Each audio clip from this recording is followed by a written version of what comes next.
touched nothing. You've touched nothing?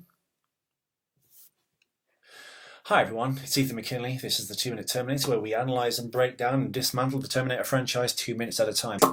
And my co-star on the other side of the screen here is Ellie Fitzgerald.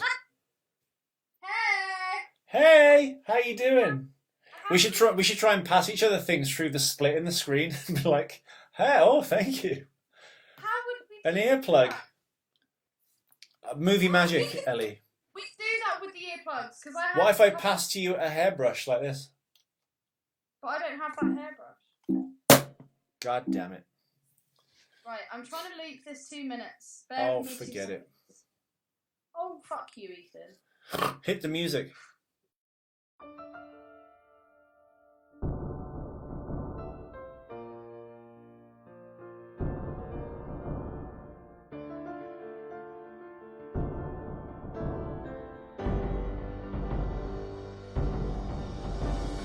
Watch out for machines, they're unstoppable.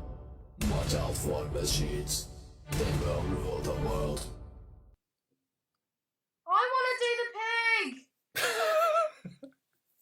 Oh, That should be added to the end of the credits, like a special edition, like a cut scene, like a movie, an Easter egg scene. Yes, viewers, we are live while Ellie's trying to get her clip sorted out. You're going to hear us badly through yet another episode of Skype. I'm Ethan McKinley, of course, as I said, your host. It's episode 64 of the 2 Minute Terminator, and we are going from the 2 hour 6 minute mark to the 2 hour 8 minute mark. So basically, the 126 minute to the 128 minute mark. And what's happening in that clip is, according to my notes, which are completely wrong, so we're on a slightly skewed timeline, Arnold Schwarzenegger is driving his companions. Oh, I've messed up my clip. Companions! You're such a fucking leak, man. His companions. Listening to you actually in public is amazing. Listeners, I do have to say, sometimes when Ethan's out and about, and It's my telephone voice. And he's got nothing else to do, he'll call me, and I'll listen to him eating, walking the dog. It's almost like that scene out of Halloween when that girl picks up the phone and she just hears. You hear that, you know Ethan's bored. And you hear him bumping into people in the street or I'm very sometimes in polite. a shop, and he's like, oh, yes, sir. Oh, perfect, kind of you, sir. Oh, yeah, what a good treat. Thank you very much, sir. It's just like, wow. Yeah, it's like when Amy Dunlop first met you. She'd obviously heard a bit of what you were like from me, but she was so shocked when she met you. She was like, Ellie, man, he's actually really quite charming and really well mannered, and like, yeah, she's like, he was a lot more like endearing and quite sweet. And I was just like, that's the mask that he lures you in with. No, I have that quality to me. I just think, you know me. I've gone through obviously some like terrible times recently, so you hear my kind of like bemoaning, woeing my fate at the world at sometimes. I think when I first meet people, though, as anyone is, you're very polite and cordial, and if you're out doing stuff, it's easy to kind of get not compliance with people, but but if you're polite with people, like, I've worked in customer service and I know what it's like to be spoken to like a fucking complete pig. And that's why you spit in used to spit in dinners in restaurants or put fucking whatever in their drink. I didn't really do that. There's no knows about that. So anyway, are you queued up, Eleanor? I'm all queued up. I am not. So fill some dead air and make sure your sound is turned up. It is turned up to the absolute max. We've hit that shit on 11. Talking about Ethan working in customer service, there is an incredible photo of Ethan working in a restaurant, and the side profile of his fucking nose looks like an Easter Island head.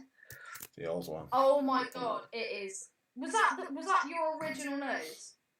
Yeah. That's the au naturel. Fucking hell, man. Anyway, the clip starts. I've just keyed it up.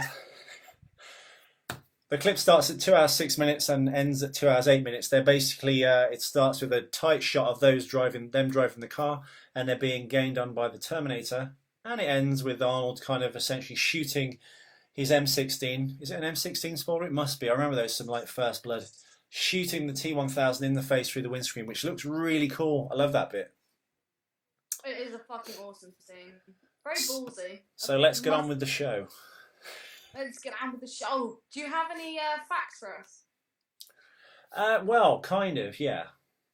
The liquid nitrogen truck skids to a halt, and coming up on the right, some of the chase scenes were undercranked. So basically, undercranking means when they film something, and the James Bond films are like notorious for this, to their detriment, I think. Sometimes when they film an action sequence, they'll slow the camera film down. So they'll record something with the film going slowly through the camera. So when they play it back at normal speed, it looks sped up. Now, I can't really notice it in Terminator 2, but they've actually apparently undercranked some of the scenes. You'll know an undercranking scene that you'll recognise. I pointed it out to you. Another James Cameron film. When Newt is about to escape under the grating, when the Marines see her and she goes in that tunnel. Yeah. And Ripley throws some on the torch and goes after her. Yeah. It's sped up. Now let's go. It's just a really weird thing. I don't know why filmmakers were doing it even then. They did it a lot in the Sean Connery Bond films and a few of the Roger Moore ones. You know what? I tell a lie. They did it as far up to The Living Daylights, the Timothy Dalton Bond. Yeah, well, that was 1987, and it's the bit at the start when he's fighting in Gibraltar, and those men are shooting all the 00 agents who are being trained, and they're the truck chase is undercranked in a 1987 film. I have no idea why, but apparently they're doing it in Terminator as well. I guess James Cameron hid the effect a little bit better. When in doubt. Do you want to know another fact, Ellie? When the grenade is Let's fact.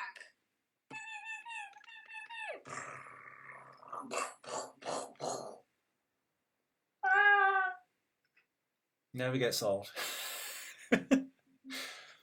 Just like your face. You motherfucker.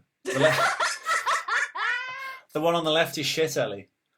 That was amazing. That was amazing. So good. As soon as you said that, I was just like, fucking left side of your face is shit.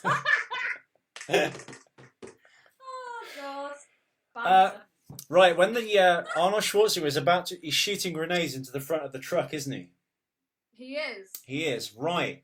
When he's doing that, his final grenade, as he's about to load it, he gets shunted or hit by the back of the truck, and he drops his grenade in the flatbed part of the pickup, right? Yep. When that happens, a lion roar is added. The sound of a lion is heard when they drop the grenade in the flatbed of the pickup truck. The sound was added by Gary Rydstrom, who was, I guess, the successor to Ben Burtt in a sense. Ben Burtt did the sound effects for all the Star Wars films. He created that iconic TIE fighter noise, the X-Wing fighters, the lightsaber. Gary Rydstrom, I think, was a student of his from Skywalker Ranch. And he did the sound for this. And he then went on to do the sound effects for the dinosaurs in the Jurassic Park films. Oh, wow. So he did the T-Rex is like a donkey mixed with an elephant, which you can't kind of hear. So yeah, maybe Gary's not that good. Can you give us a rendition? You sound more like the cave troll. Not from Jurassic Park. It's more like a Down syndrome person trying to order a donut. Dude, Amy Dunlop, aka Sooty Delston, when she's high on some form of ecstasy, she does the best cave troll impression. But she does the best flying squirrel, where she loops the skin from her legs to her feet to her armpits, and just like a giant meaty caftan. Exactly like that. No, Amy Dunlop, when she gets fucked up, she definitely looks like she has some strain of Down syndrome. So her rendition of the cave troll is spot on. You should see it sometime. It's something. Well, here's another little thing for you to do with the sound effects. Tiger noises were added to the Terminators Harley Davidson for the engine noise. Wow. Just slightly under the engine noise to give it more of a badass animalistic sound, I guess. Do you reckon animal activists would get upset if they knew that there were tiny little tigers actually put in the machines of Harley Davidsons just to make them sound even more badass? Definitely. Oh, fuck, let's do it. Ethan, you're building your bike. Oh my god, your bike's going to be on the road soon. In the new year. Well, probably about March or April when it warms up a little bit. And you've got Raiders of the Lost Ark to go see in March. March is going to be a good month. It is. Well, my only concern with... Thank you for that, by the way. Ellie got me tickets to see Raiders of the Lost Ark. Sadly, it's not John Williams conducting. It's some... no. That's some... Oh, fuck. It's a regular orchestra playing John Williams' music along with the film. I guess it doesn't really matter, but... It would be pretty awesome if John Williams was actually there, though. Yeah, well, I saw John Williams live at the Hollywood Bowl in 2013, and he did like all his classics, and he played along to E.T., and he did the Close Encounters theme, then he did Indiana Jones, Star Wars. The only downside of it was the audience was full of total dickheads with lightsabers. Oh, no. So your view was constantly mired by this white noise of people doing this with lightsabers constantly. And you could see through them, like almost like this staccato zoetrope. John Williams conducting.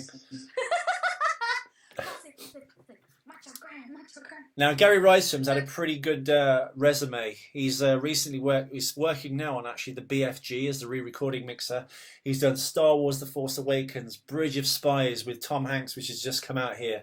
Jurassic World, Tomorrowland, The Lone Ranger, Wreck-It Ralph, Lincoln, Brave, Mission Impossible, Ghost Protocol. Oh my God, War Horse. Wow, he's done some quite good stuff. Was that the last one? The Hulk, the Star Wars prequel trilogy, 101 Dalmatians, X-Men, The Yards, Toy Story 2. Oh my God, Sleepers, Jurassic World, Jurassic Park, Jumanji, Toy Story 1, Strange Days. Have you seen Strange Days, Ellie? No. Okay, you should watch that later. Mrs. Doubtfire. Wow, what a freaking CV this guy's got. Rush, FX2, the sequel to FX, the Brian Brown film. Oh my God. I'm having fun. Ghostbusters 2, Cocoon the Return. Willow, he's done Willow. Red's Dream, sorry. Ewoks Battle for Endor, Remo Williams, Cocoon. Indiana Jones and the Temple of Doom, he was an audio technician. Wow, what a CV. I'm sorry I read out so much of his stuff, listeners, but it's quite good. You love me. Stuntman Peter Kent was the guy that actually climbed over the back of the flatbed and jumped on the moving truck to shoot the M16 through the window, all in the same shot. Quite impressive. You read my mind. I was literally about to say, do we know who the stuntman is that did that? Yeah, Peter Kent, who does all of Arnold Schwarzenegger's stuff, basically. Wow. He did the jump off the LA storm drain where it landed. When he looked like Arnie, but he had a rubber mask on, so they gave him like an Arnie mask. But he kind of has that look anyway. So when you actually see Arnie, is he just, and he's turning back and he's firing, is that a still car that they're moving? No. The bit where Arnold Schwarzenegger is shooting through the window at point blank range, that's rear projection. So he's in front of a cinema screen essentially with an image of the road going that way. But the really cool stunt of him climbing out of the cab of the truck across the flatbed of the pickup, climbs up onto the other truck and then starts shooting, that's Peter Kent. Ah, okay, cool. Without any safety harnesses or anything like that. Do we not think that that massive liquid nitrogen truck would have completely taken that tiny little like pedo van completely off the road? Yeah. It would have completely done it. Like when it's smashing it to the side, you're like, dude, that would just take it off the fucking road. The weight behind that. It would. That massive truck. I mean, all that happens is the little like shed just breaks. That is such a pedo van, man. I reckon if you looked in the back of there, that'd be full of fucking sweets. Sweethearts galore. Well, I thought it was a dummy that he's shooting. Or the thing that's doing that in the cab. I thought they were just shaking a dummy, but apparently it's an extra. And it's a guy wearing a silver mask called Jeff Danshaw. And what's he doing? He's basically a stuntman. He's now filming The Magnificent Seven, the remake of The Magnificent Seven, which I thought wasn't happening. Chris Pratt's in it, Denzel Washington, Vincent D'Onofrio, Ethan Hawke, Cam Gaganay, Haley Bennett, Peter Skarsgård, Luke Grimes, Matt Bomer. Now that's not that great. Ethan. The Magnificent Seven was going to, like a young, long gestating film, Ellie, that was going to star like Tom Cruise, Arnold Schwarzenegger, Stallone and stuff. What a spectacular lineup. A bit like, I guess, The Expendables, which has kind of been made too late, but I'm quite shocked at the crappy cast. Not that they're crappy cast, but like I thought it would have been all A-listers. Apparently not. Maybe you can get in that movie. Well, it's already filming, so probably not. But he's done like The Purge, Lone Survivor, R.I.P.D., Shark Night 3D, Iron Man 2, Avatar. So he's done some good stuff. Death Proof, he worked with Tarantino. I like that movie. You don't really like that movie, do you? No, Death Proof I find is very boring. I like that film. I think the soundtrack's fucking awesome. The soundtrack's sick. It's all kind of like surf rocky. But you're not a big fan of surf rock. Unless it's Christine. Ethan, I have a question for you. You know so much more about films than me, and about what makes a good actor and what doesn't make a good actor. Well, it's subjective. I'll go on though. Yeah. Chris Pratt, I don't get it. I don't get it. The chick's like, oh my god, he's so hot. He's not. He looks like a fucking potato. Second of all, I don't think his acting's actually that great. I think the best thing I've ever seen Chris Pratt in was Parks and Recreation, which was a really shitty fucking American like sitcom, which I actually thought was quite funny. It has its moments. Ron Swanson's the best part of that though. He's amazing. You would love Ron Swanson and his greatness. I'll show you that one. But I don't know. What do you think, Chris Pratt? Are you a fan? Yeah, he's all right. I think because he's basically filled that kind of like thing that's been, I guess, missing in films. Is that what heroes look like these days? No, but he was put into Guardians of the Galaxy, which I think. Shit. Yeah, I didn't really Guardians connect of with the that Galaxy. film. I don't know why. I know everyone said it was going to be great, but I wasn't really feeling it. Yeah, he's kind of filled the shoes of kind of like, I guess what you'd have then would have been like the Harrison Ford, like the roguish chap. But look at the comparison. Chris Pratt, who's a fucking Pratt, and Harrison fucking Ford. Harrison! I still love that happened. So good. Yeah, just to recap everyone, Ellie was in London and saw Harrison Ford driving out of Buckingham Palace. That's almost like seeing Elvis riding a unicorn. Dude, it was literally the most bizarre thing. We went on the Million Miles March on the November the 5th, and we marched up to Buckingham Palace, waving at the Queenie, and the next minute the fucking gates are opening, this car's driving through, and I just don't know why, but I just happened to turn around and look, and fucking, the weird thing is he was obviously being chauffeured, but he was in the front seat. And all of a sudden, he's just driving past the window down. I looked and I was like, oh my god, that's Harrison Ford. I went, Harrison! I just panicked and just went, Harrison! And he just kind of smiled and then drove away. Did everyone else see that it was him? One other dude was just like, was that Harrison Ford? And I went, yeah. And he went, shit, I was about to ask him if it was Richard Gere. I was like, oh, you shouldn't do that. But no, a couple of other people saw, but no one else shouted Harrison. Oh my god. Oh, you're watching MEATSPIN! I fucking know that! Oh my god! Yeah, everyone, I was gonna say we're gonna put this in the show notes, but Spin. yeah, Google meatspin.com. No. You ever watched it for long enough where it says you've sat through 50 spins, you sicko? Yes. Have you seen the video of it's very similar? It's like MEATSPIN. It's actually a web page with just. Don't tell anyone what it is. Let them find out. I'm going to put the link to it actually in the show notes of this show. But I don't know what this other one is. But basically, it's similar to MEATSPIN, but I can't really explain it because then people might click the link. I'll tell you off air. But fucking hell, man, it's amazing. I was going to say another remarkable fact for Terminator, as Peter Kent is climbing onto the back of the moving truck, and I thought the T-1000 being shot was a dummy. As I said, it's a stuntman driving, but the arms apparently on the dummy are built off so it can waggle like that while he's still driving with his arms out of shot. Like when Ace Ventura gets the poison darts at him, Ace Ventura gets the poison darts, he's like... Wait, I can actually do that. He's like... You've got another Harley Davidson t-shirt, Ellie. This is the original one. You've got one on the bed behind you. Why are they laid out? Well, that was on the back of the chair. Oh. And I just laid it out. right? This is the original one I bought. This is actually a T-shirt. I just haven't cut the sleeves off Oh yet. yeah, of course. That's not the one I'm stealing off you. Anyway, you said Nick's coming over tomorrow. Yeah, can you help? Can he help you before he plows you like a field? Can you get him to get? Yeah, can you ask him to sort your Mac out? Yes, that's pretty much the sole reason that he's coming here. But Excellent. he also needs to stay because he can't stay with his mum. For reasons that we can't discuss. Well, he can't fuck her for one. Oh my god. Anyway, do you have anything more to add to the plethora of facts we just had? We I'm had. comparing fucking a meat spin. Wow, I could go on forever. My own podcast where I can just talk utter filth. Exactly. Well, one day we will. We need to get Terminator out of the way first. Out the way! You make it sound like a chore. Sometimes it is. It's just really. I think with all the equipment in this disparate, broken, or faulty thing at the moment, it's kind of. I don't like doing the show like this because it's such a terrible way to present it. Because you're a perfectionist. No, I just want basic, good sound. That's not perfectionist. That's just asking, Yeah, you're a perfectionist and you should be. asking for the bare minimum. But anyway, thank you all for watching, guys. This was episode 64. We shall return not tomorrow, but you're getting 2 bonus episodes tonight.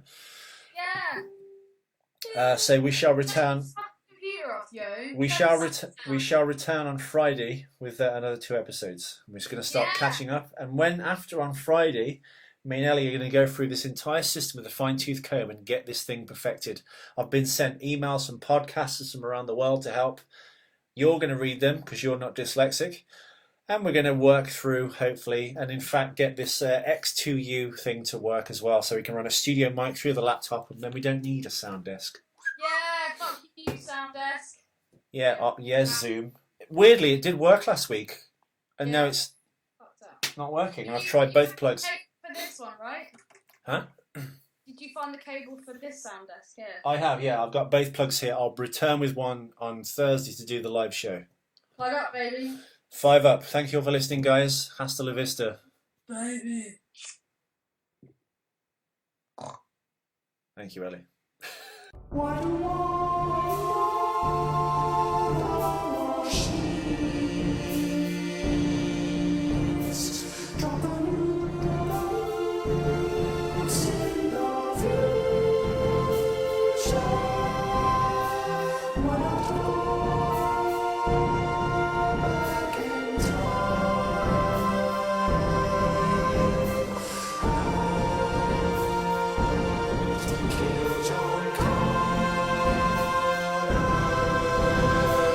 Watch out for machines. They're unstoppable. Watch out for machines.